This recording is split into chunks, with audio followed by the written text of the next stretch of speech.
Uganda etandise okukwasibwa ennyonyi zaayo ze yasasula ng'etandise n'ennyonyi ey'ekika kya Bombardier CRJ900 ng'etuuza abantu abasoba mu 7. Minisita ow'ebyentambula n'enguudo NTEGE AZUBA yakwasiddwa ennyonyi zino ku lwa Uganda mu ggwanga lya Canada.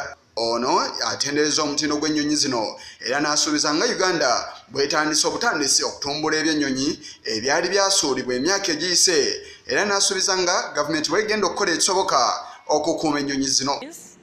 It was necessary to avoid repeating past mistakes by careful evaluation of several elements such as the aircraft mix, fleet mix to be operated by the airline.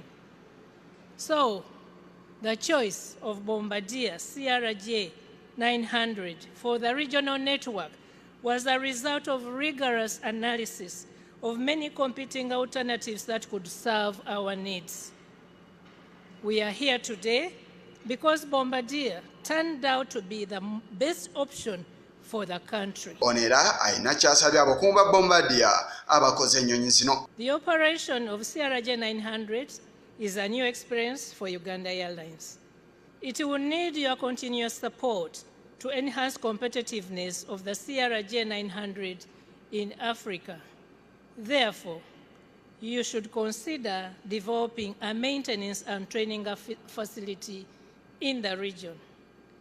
I can confirm that Uganda will be very happy to partner with you in developing such a facility for the use of Uganda Airlines and other airlines in the region. Omukungu wa Bombardier akwasiza minisita ennyonyi eno atendereza omutindo gw'ennyonyi gye bakoze era n'asuubiza okukuuma enkolagana wakati waabwe nga kampuni eyakoze ennyonyi eno awamu n'ennyaffe Uganda. CRJ has revolutionized aviation with proven efficiency, reliability, and profitability. Our latest enhancement is the new atmosphere cabin, which sets new standards for passenger comfort and experience in the regional jet market. The new cabin demonstrates how Bombardier continues to move the benchmark in regional aviation and why customers like Uganda Airlines are coming along for the ride.